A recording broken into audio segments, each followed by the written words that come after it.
infinite darkness, or just our eyes that cannot see? Today you will discover why everything outside our little blue planet is so black.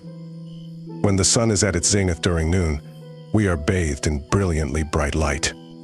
As the hours pass, the light conditions grow weaker before night finally arrives with its total darkness. But why does space appear to us as such a gloomy entity during nighttime? Considering the thousands and thousands of sources of cosmic light adorning the sky, the question quickly arises, shouldn't the nighttime sky actually be radiantly bright?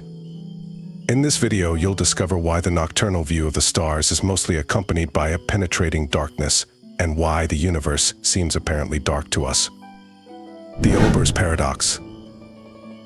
It is well known that our planet takes 24 hours to rotate once around its own axis. Due to this natural characteristic, it seems to us as if the sun moves across the sky during the day. Once the sun has disappeared below the horizon, we are deprived of our natural light source. All we see in the sky during the night is a pitch-black firmament which, despite its countless sparkling formations, is incapable of bathing our planet in bright light. Let's assume that the universe is infinitely large and has a uniform distribution of stars. Then the nighttime sky wouldn't have to shine as intensely as our sun. After all, in just our home galaxy, the Milky Way, it is estimated that there are up to 400 billion of these celestial bodies shining. The German astronomer Johannes Kepler began to suspect this same issue in the early 17th century. The scientists saw in the nighttime darkness clear evidence that the universe cannot be infinite. This cosmic enigma would captivate the scientific community in the following decades. The explanations that emerged from Heinrich Wilhelm Olbers' work on this topic became known as Olbers' paradox. It refers to world models that adhere to a perfect cosmological principle. These basic assumptions of scientific cosmology are based on the fact that the universe has a homogeneous and isotropic character. In simple terms, this means that the universe always appears the same to the observer regardless of their own viewpoint and direction of observation. In the galactic context, this means that an infinitely extensive universe must have a uniform distribution of stars, even at great distances. Under these superior conditions, the light from each star, no matter from which direction, would eventually have to strike Earth. Consequently, the nighttime sky would have to be as bright as the surface of a star. However, a nighttime view of the firmament shows us that obviously this is not the case, because space is dark. Why is space dark? In his research, Olbers eventually came to the assumption that the gases between the stars absorb the light emitted.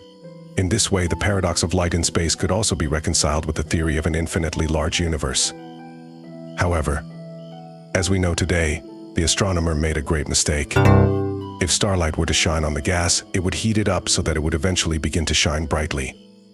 Indeed, many stellar researchers in the past were firmly convinced that the Milky Way would be some kind of island universe. According to this, there would be nothing but infinite emptiness outside our galactic home. It wasn't until the early 20th century that this basic and widespread assumption was falsified. At that time, experts recognized that the supposed nebulae, i.e., the formations shining again in the firmament, were not clouds of gas but distant galaxies, which in turn also harbored billions of stars. The space outside our spiral galaxy is by no means empty. Consequently, there must also be an answer to the question of why the universe appears so dark to us during the nighttime hours. Contrary to the original assumption, the distribution of stars within space is not uniform.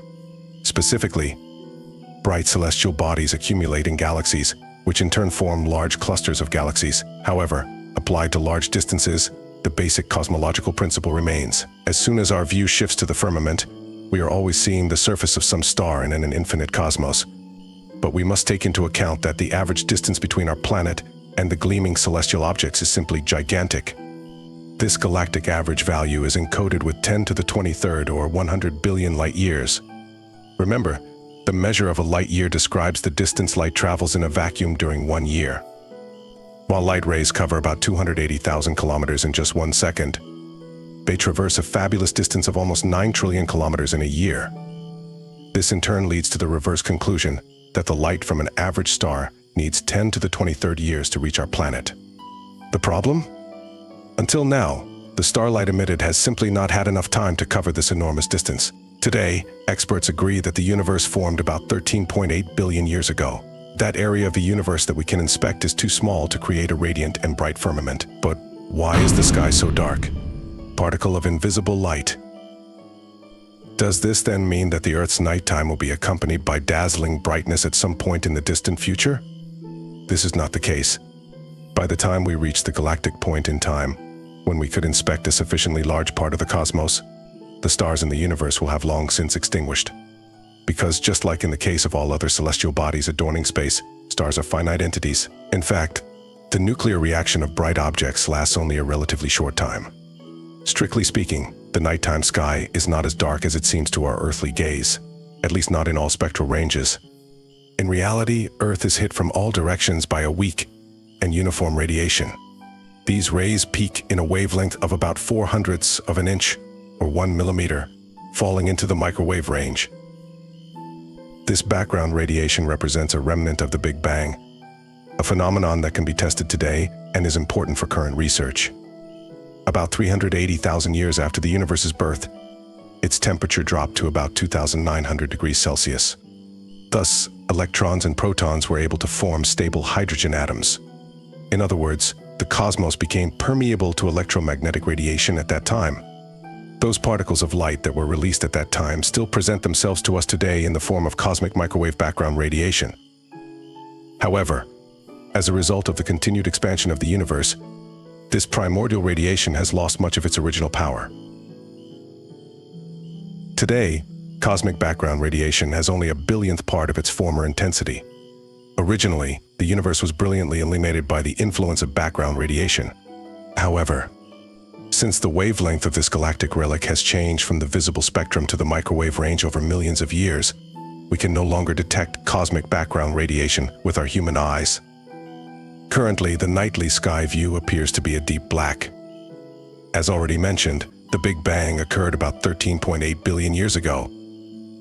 From this event within which matter, space, and time originated from an original singularity, the universe began to expand. This expansion process has persisted to this day. In simple terms, this means that all structures of the universe are moving further and further away from their original point. This also means that the distance opening up between individual cosmic structures constantly increases. Consequently, this also includes the countless stars. Since these natural sources of light in the universe move further and further away and literally scatter, the black areas like tar found between these accumulations of celestial bodies also become increasingly enormous. We're interested in your opinion. Tell me what you think in the comments, buddies.